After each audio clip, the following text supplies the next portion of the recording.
Di 1 Korintus 2 ayat 14 dan 16 dikatakan, tetapi manusia duniawi tidak menerima apa yang berasal dari roh Allah, karena hal itu baginya adalah suatu kebodohan, dan ia tidak dapat memahaminya, sebab hal itu hanya dapat dinilai secara rohani. Banyak sekali orang-orang, bahkan jemaat Tuhan, yang bertanya kepada pendeta atau orang-orang yang nggak bisa bahasa roh. Kalau kita tanya sama orang yang bisa berbahasa roh, itu akan berbeda.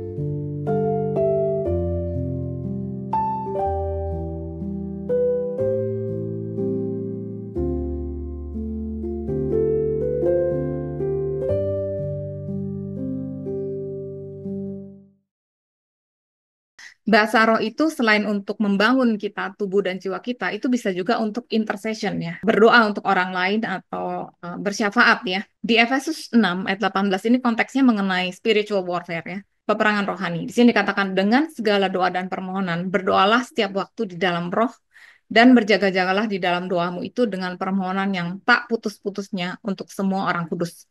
Jadi di sini kita berdoa di dalam roh untuk orang-orang kudus. Orang-orang kudus ini adalah orang-orang percaya ya. Kita semua yang percaya kepada Tuhan Yesus, kita adalah saints ya. Kita orang yang dibenarkan. Kita punya Roh Kudus. Kenapa kita bisa intercede? Karena kita punya roh yang sama. Roh yang ada di dalam kita tuh ada juga di dalam orang-orang percaya lainnya. Jadi ya Roh Kudus, roh yang sama itu bisa juga membangun tubuhnya dia gitu ya. Kemudian di Roma 8 ayat 26-27 dikatakan, demikian juga roh membantu kita dalam kelemahan kita, sebab kita tidak tahu bagaimana sebenarnya harus berdoa, tapi roh sendiri berdoa untuk kita kepada Allah dengan keluhan-keluhan yang tidak terucapkan. Nah, di sini kata membantu itu sunantilambanomai dalam bahasa Yunani-nya ya, itu berarti alongside atau together with.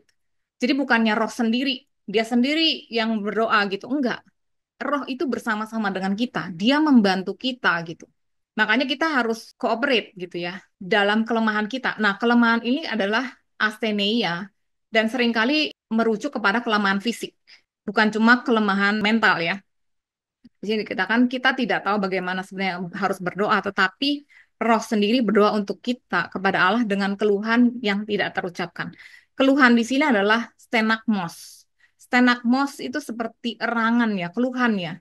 Karena dibilang kita tuh nggak ngerti. Sementara Roh Kudus itu dia adalah comforter, dia intercessor, dia tuh advocate gitu ya. Dia advocate, kalau advocate itu kan pembela ya. Pembela itu dia pasti ngerti semua law dan by law. Semua hukum Tuhan dia udah tahu gitu. Kita mungkin nggak tahu, tetapi dia tahu. Makanya ketika kita mau sepakat dengan dia, ya udah pasti oke gitu loh. Karena kita ngikutin dia dan dia ngerti semuanya gitu. Dan di Kisah Rasul 7 ayat 34 ini berbicara mengenai ketika bangsa Israel diperbudak ya. Katakan Tuhan itu melihat, memperhatikan penderitaan umatnya di Mesir. Terus dikatakan, aku sudah mendengar keluhan mereka dan aku turun untuk membebaskan mereka. Sekarang mari, aku akan mengutus engkau kembali ke Mesir. Jadi di sini keluhan itu juga adalah stenagmos, groaning ya, erangan, not known language. Jadi bahkan bahasa yang bukan bahasa kita sehari-hari gitu. Tapi Tuhan mendengar gitu loh. Di Keluaran 2 di Perjanjian Lama, dikatakan Allah mendengar mereka mengerang. Erangan itu ya. Lalu ia mengingat kepada perjanjiannya dengan Abraham, Ishak dan Yakub. Jadi ketika mereka mengerang, Tuhan itu mengingat perjanjiannya. Bayangin ketika kita mengerang, ya maksudnya dalam bahasa roh gitu ya, itu Tuhan ingat perjanjiannya. Dia janji apa apa aja sih? Dia janji kesembuhan kita oleh bilur-bilurnya kita disembuhkan. Dia janji kita tidak akan pernah kekurangan. Dia janji memberikan damai sejahtera kita. Tuhan ingat pada perjanjiannya. Ketika apa? Ini bahkan ketika bangsa Israel mengerang, Stenakmos. Nah, kemudian moving mountains, benefit yang lainnya, memindahkan gunung. Di Amsal 18 ayat 21 dikatakan hidup dan mati dikuasai lidah. Siapa suka mengemakannya akan memakan buahnya. Seringkali kita katakan, oke, kita deklarasikan, kita deklarasikan.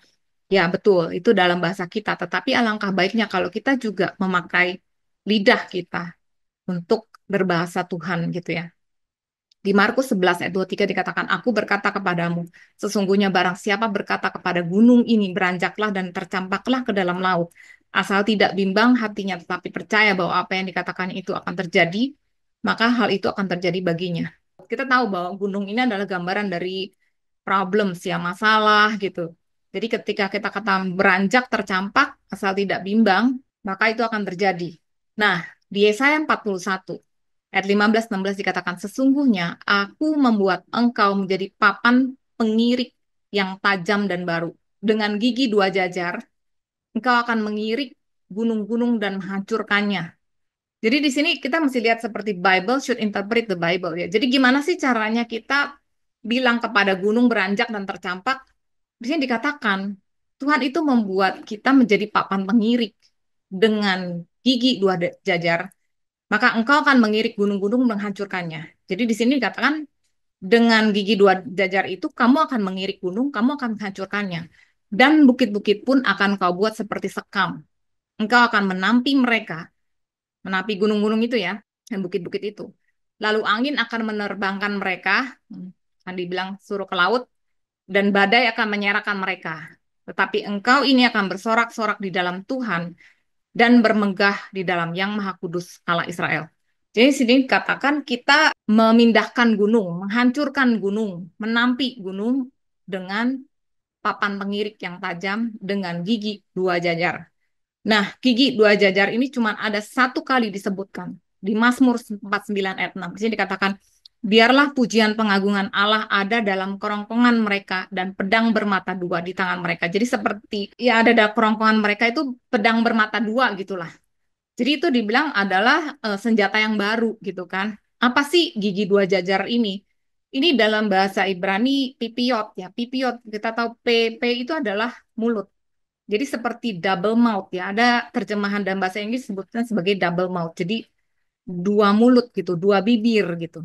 Apa sih dua bibir gitu maksudnya? Terus dibilang menggirik gunung-gunung, menghancurkannya. Nah, kalau kita lihat ini papan mengiriknya yang biasa dipakai orang untuk memisahkan gandum dengan sekam. Jadi kan ketika mereka udah selesai panen itu ditaruh, terus udah gitu girik ya, digirik ini dipisahkan gitu antara sekam dengan gandumnya. Jadi ada orang yang di papan di bawahnya, kemudian ditarik sama lembu. Papan ini sebenarnya seperti ini bentuknya ya. Jadi ada papan, bawahnya itu ada batu-batu. Nah, itulah yang memisahkan antara si gandum dengan si sekam ini sampai akhirnya sekam ini diterbangkan dengan angin. Itu seperti gambaran ya. Ketika kita pipiot ya, double mouth, berbicara, kita menggirik gunung, menerbangkan dia terbang ke laut gitulah istilahnya. Benefit yang lain itu adalah ketika spiritual warfare. Kita tahu juga tadi dikatakan ya di Efesus 6 ayat 18, berdoa dengan bahasa roh. Di sini kita bisa lihat ya, di Daniel 10 ayat 12-14 dikatakan, lalu katanya kepadaku, kepada Daniel ya, janganlah takut Daniel, sebab setelah didengarkan perkataanmu sejak hari pertama engkau berniat untuk mendapat pengertian dan untuk merendahkan dirimu di hadapan Allahmu. Dan aku datang oleh karena perkataanmu itu. Pemimpin kerajaan orang Persia berdiri 21 hari lamanya menentang aku. Tapi kemudian Mikael, salah seorang dari pemimpin terkemuka, datang menolong aku dan aku meninggalkan dia di sana berhadapan dengan raja-raja orang Persia. Lalu aku datang untuk membuat engkau mengerti apa yang akan terjadi pada bangsamu pada hari-hari yang terakhir. Sebab penglihatan ini juga mengenai hari-hari itu. Jadi apa yang terjadi di sini? Daniel itu kan dapat penglihatan-penglihatannya. Terus kan dia bingung gitu, apa sih artinya? Terus dia berdoa gitu, dia berdoa berpuasa, dibilang Tuhan kasih pengertian. Nah, di sini dikatakan, jadi malaikat Gabriel tuh bilang, sejak hari pertama dia tuh berdoa minta pengertian, dia tuh sebenarnya doanya sudah didengar. Tapi apa yang terjadi? Dibilang pemimpin kerajaan orang Persia itu berdiri 21 hari lamanya menentang aku. Jadi, nah kita tahu pemimpin kerajaan orang Persia ini adalah iblis ya. Bukan artinya raja Persia. Karena kita tahu seringkali iblis itu digambarkan seperti raja-raja dunia gitu kan. Seperti Raja Tirus, kalau di Yeskiel gitu ya. Di sini dikatakan raja orang Persia. Itu iblis menentang Gabriel itu yang mau kasih pengertian dan berdiri 21 hari lamanya. Sampai akhirnya Mikael, the Archangel ya, dibilang pemimpin terkemuka, dia datang menolong Gabriel ini. Jadi yang berperang itu si Mikael gitulah. Sampai akhirnya si Gabriel ini bisa memberikan pengertian kepada Daniel. Jadi kita tahu bahwa ketika kita berdoa, kita orang-orang yang dibenarkan karena iman dalam Kristus Yesus. kita punya Roh Kudus, Tuhan setia pada janjinya. Dia sudah memberikan. Pada saat kita berdoa, kita sudah diberikan. Karena memang semuanya itu sudah dikerjakan selesai di atas kayu salib. Tuhan Yesus sudah selesai. Tetapi kalau orang tuh misalnya nggak terima, ini kok nggak terima-terima gitu ya, kesembuhan lah dan sebagainya. Kenapa gitu? Nah, salah satu hal adalah karena ada spiritual warfare ini. Kita tahu bahwa perjuangan kita bukan melawan darah dan daging ya, tetapi penghulu-penghulu di udara dan sebagainya. Jadi ada roh-roh di udara iblis lah ya, yang menahan kita untuk menerima janji-janji Tuhan itu, menerima semua yang Tuhan itu sudah selesaikan. Makanya kita perlu senjata untuk melawan yaitu gitu. Zaman Daniel dulu dia nggak punya Roh Kudus, dalam arti Roh Kudus itu belum berdiam ya selama-lamanya di dalam tubuh orang percaya gitu karena Kristus itu belum dibangkitkan. Tapi kita punya gitu. Jadi itulah luar biasa kita. Nah, ini lagi di Perang Dunia Kedua. Ada yang namanya Navajo language. Jadi bahasa Navajo. Bahasa ini sangat sedikit orang yang tahu gitu ya. Bahasa dari orang Indian, American Indian dipakai akhirnya untuk Perang Dunia Kedua. Kita tahu Perang Dunia Kedua itu antara Jepang, Jerman, Italia gitu yang melawan Amerika, Rusia, Inggris, Prancis. Nah, orang-orang Amerika ini mikir gimana caranya ya supaya kalau mereka tuh sampaikan message itu nggak diketahui atau nggak dibaca, kodenya nggak bisa dipecahin sama musuh. Nah, mereka pakai yang namanya Navajo language ini. Dan ini sangat-sangat efektif. Mereka taruh berdua-berdua gitu. Sampai akhir Perang Dunia pun nggak ada satu orang musuh pun yang bisa break the code of Navajo language ini. Jadi ini betul-betul diakui secara sejarah. Bayangin, ini adalah bahasa yang jarang sekali. Gimana kalau kita punya bahasa Tuhan yang cuma tahu Tuhan sendiri, bahkan iblis tuh nggak ngerti. Iblis tahu, ngerti semua bahasa manusia, tapi iblis nggak tahu bahasa Tuhan. Ketika kita berdoa dalam bahasa roh, iblisnya bingung, ih orang ngomong apa gitu ya. Bayangin kita punya itu gitu. Jadi di sini di Perang Dunia Kedua ini bahkan salah satu kunci kemenangan. Bayangin kita punya bahasa yang luar biasa yang memberikan kita kemenangan. Nah, ini lagi touching heaven. Ini terjadi pada zaman Nimrod ya. Kita tahu sejarahnya bahwa mereka mau mendirikan menara yang ujungnya sampai ke langit. Di sini dikatakan di Kejadian 11. Kata mereka, marilah kita dirikan bagi kita sebuah kota dengan sebuah menara yang puncaknya sampai ke langit. Dan marilah kita cari nama supaya kita jangan terserak ke seluruh bumi. Lalu turunlah Tuhan untuk melihat kota dan menara yang didirikan oleh anak-anak manusia itu. Dan ia berfirman, mereka ini satu bangsa dengan satu bahasa untuk semuanya. Ini barulah permulaan usaha mereka. Jadi dibilang mereka ini semua satu bahasa. Mereka mau dirikin menara yang puncaknya sampai ke langit. Ini baru permulaan. Terus dikatakan, mulai dari sekarang, apapun juga yang mereka rencanakan, tidak ada yang tidak dapat terlaksana. Jadi kalau mereka Tuhan biarin mau mendirikan menara yang sampai ke langit, itu bisa terjadi loh. Dan itu kenapa? Dibilang karena mereka itu satu bangsa dengan satu bahasa. Jadi apapun juga yang mereka rencanakan tidak yang nggak dapat terlaksana. Kemudian Tuhan bilang, baiklah kita turun dan mengacau balaukan di sana bahasa mereka, sehingga mereka tidak mengerti lagi bahasa masing-masing. Demikianlah mereka diserahkan Tuhan dari situ ke seluruh bumi, dan mereka berhenti mendirikan kota itu. Itulah sebabnya sampai sekarang nama kota itu disebut Babel, karena disitulah dikacau balaukan Tuhan bahasa seluruh bumi, dan dari situlah mereka diserahkan Tuhan ke seluruh bumi. Jadi akhirnya Tuhan bilang, ini nggak bisa nih. Kalau mereka satu bahasa, itu mereka bisa lakukan apa yang mereka rencanakan. Jadi satu-satunya cara untuk menggagalkan usaha manusia itu adalah dengan mengacaukan bahasa mereka. Makanya dikatakan Babel kan, kacau balau gitu, confusion artinya. Jadi akhirnya mereka nggak bisa.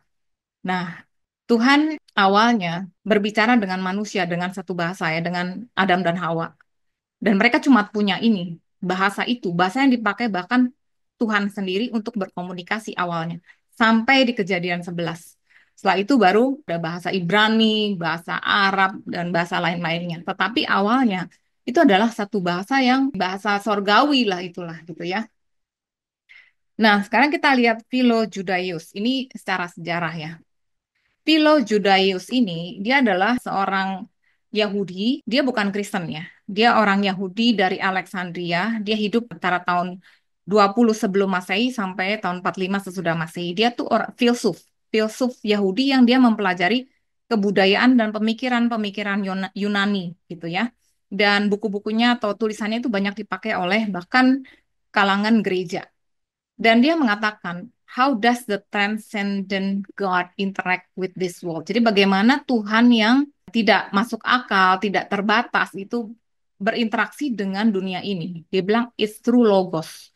Logos itu logik itu sebenarnya dari kata logos juga ya. Jadi logik pemikiran dan firman. Jadi kita tahu di Kejadian 1 dan Yohanes 1.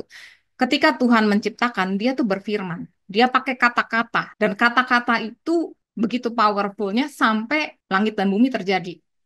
Dan di Yohanes 1 dikatakan, pada mulanya adalah firman. Firman itu bersama-sama dengan Allah. Dan firman itu adalah Allah. Dan firman itu menjadi manusia.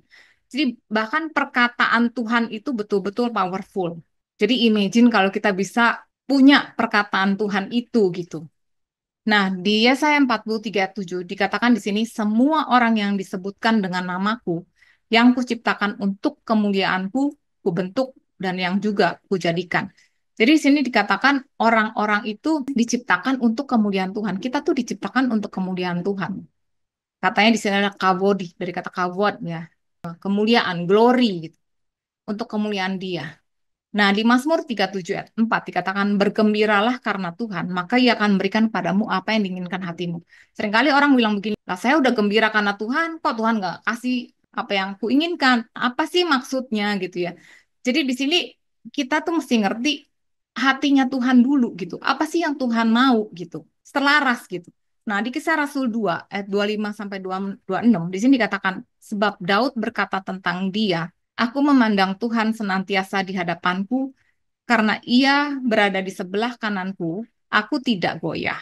Sebab itu hatiku bersuka cita dan lidahku bersorak-sorak, bahkan tubuhku akan diam dalam pengharapan. Jadi dibilang ketika aku mandang Tuhan, hatiku bersuka cita, lidahku bersorak-sorak, tubuhku diam dalam pengharapan. Nah, sebetulnya Kisah Rasul 2 ayat 25-26 ini mengutip apa yang dikatakan di Mazmur 16. Di Mazmur 16 ayat 8-9 dikatakan, aku senantiasa memandang kepada Tuhan, karena ia berdiri di sebelah kananku. Aku tidak goyah. Sebab itu hatiku bersuka cita, jiwaku bersorak-sorak, bahkan tubuhku akan diam dalam tentram. Jadi di sini Rasul Paulus mengatakan lidahku, tetapi sebetulnya dari kutipan di Perjanjian Lama, katanya bukan lidahku, katanya adalah jiwaku. Dan kalau kita perhatikan bahasa aslinya, kata jiwaku itu adalah kabodi, kemuliaanku. Jadi kemuliaan kita tuh bersorak-sorak, lidah kita bersorak-sorak, dan akhirnya tubuh kita diam dengan tentram gitu. Jadi itulah begitu powerful lidah gitu ya, mencerminkan jiwa, mencerminkan kemuliaan. Nah, sekarang kita lihat di sini, in agreement with the Holy Spirit. Ketika kita berdoa bahasa roh, kita sepakat dengan Roh Kudus, gitu ya. Di Zefania 3 ayat 9 dikatakan, tetapi sesudah itu aku akan memberikan bibir lain kepada bangsa-bangsa, yakni bibir yang bersih, supaya sekaliannya mereka memanggil nama Tuhan, beribadah kepadanya dengan bahu-membahu. Jadi kata memberi di sini itu adalah kata evok ya, dari kata hapak yang artinya give atau transform, turn, change, restore. Jadi memberikan atau mentransformasi atau mengubah atau memulihkan, restorasi bibir kepada bangsa-bangsa, ya ini bibir yang bersih. Kita ada nggak satu bahasa di dunia ini yang bersih? Dalam arti nggak ada kata-kata kotor. Mana ada gitu ya. Bibir di sini dalam artinya adalah speech language gitu ya, bahasa. Mana ada bahasa yang bersih kecuali bahasa Tuhan sendiri. Dikatakan aku akan memberikan, aku akan mengembalikan bibir lain kepada bangsa-bangsa, ini bibir yang bersih supaya sekaliannya mereka memanggil nama Tuhan, beribadah kepadanya dengan bahu-membahu. Di Matius 18 ayat 18 sampai 20 dikatakan, aku berkata kepadamu, sesungguhnya apa yang kamu ikat di dunia ini akan terikat di sorga, dan apa yang kamu lepaskan di dunia ini akan terlepas di sorga. Dan lagi aku berkata kepadamu, jika dua orang daripadamu di dunia ini sepakat meminta apapun juga, permintaan mereka akan dikabulkan oleh Bapakku yang di sorga. Sebab di mana dua atau tiga orang berkumpul dalam namaku, sepakat ya. Disitulah aku di tengah-tengah mereka. Nah, banyak orang bilang, oh apa yang kita ikat di dunia itu akan diikat di sorga, apa yang kita lepaskan akan terlepas di sorga. Maksudnya kita berkuasa gitu ya. Tetapi apakah kita sepakat dengan dia, dengan Roh Kudus? Kalau kita berdoa dengan bahasa kita sendiri, itu adalah berdoa dalam jiwa kita. Tapi ketika kita berdoa dalam bahasa roh, kita sepakat dengan Roh Kudus gitu. Dan aku percaya inilah yang terjadi. Jadi karena ketika kita in agreement, ya Holy Spirit dia tahu segalanya gitu ya. Dan dia intercede juga gitu. Jadi akhirnya apa yang didoakan ya terjadi. Di 1 Yohanes 5 ayat 14 ini dikatakan, dan inilah keberanian percaya kita kepadanya, yaitu bahwa ia mengabulkan doa kita jikalau kita minta sesuatu kepadanya menurut kehendaknya, according to his will and his mind. Kalau kita dengan perkataan kita, mungkin kita nggak tahu. Makanya kan Roh Kudus menolong kita dengan kelemahan kita gitu ya. Tapi ketika kita berdoa dengan roh, itu kita udah pasti sesuai dengan maunya Tuhan, dengan kehendak dia, dengan otaknya dia, pikiran dia gitu ya.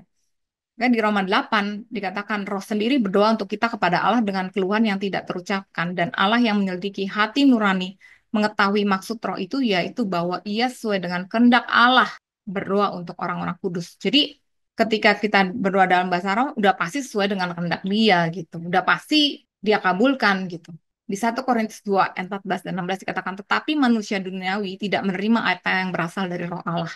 Karena hal itu baginya adalah suatu kebodohan dan ia tidak dapat memahaminya. Sebab hal itu hanya dapat dinilai secara rohani.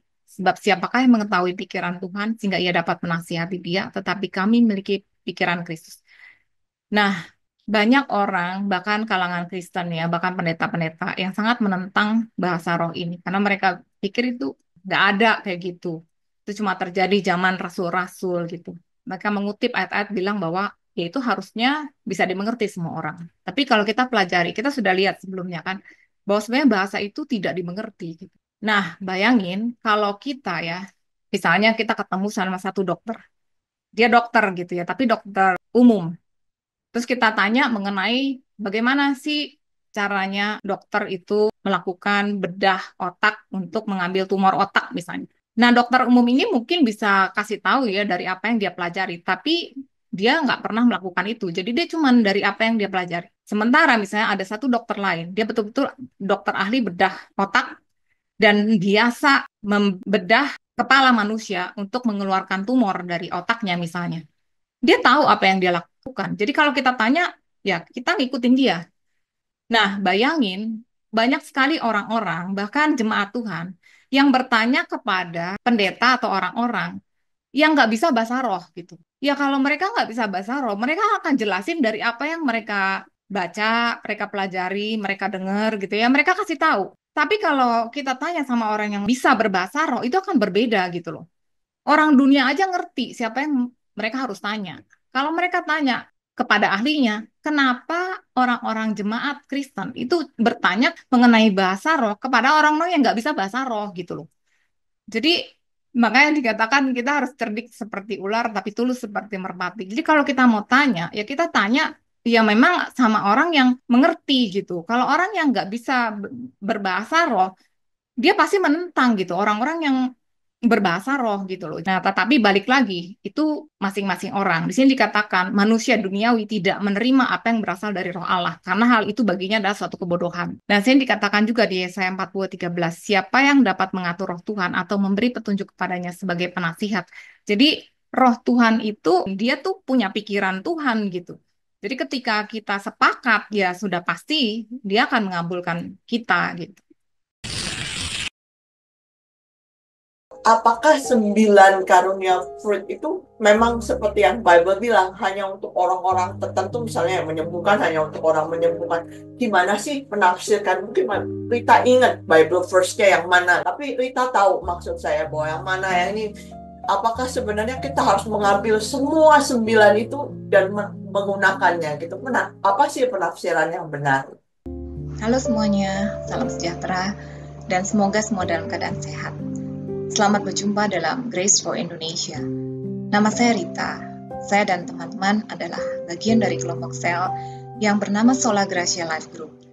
Kalau kalian punya pertanyaan seputar topik yang kami bahas, atau ada topik menarik yang ingin kami bahas dalam pertemuan selanjutnya, ataupun kalian memiliki prayer request untuk didoakan, silakan masukkan dalam komen. Kami berharap apa yang kami sharingkan bisa memberikan semangat dan pengharapan, karena kita punya Tuhan yang luar biasa. Kalau video ini memberkati kalian, tolong di like, subscribe, dan di share, supaya menjadi berkat juga buat banyak orang. Terima kasih, Tuhan Yesus memberkati.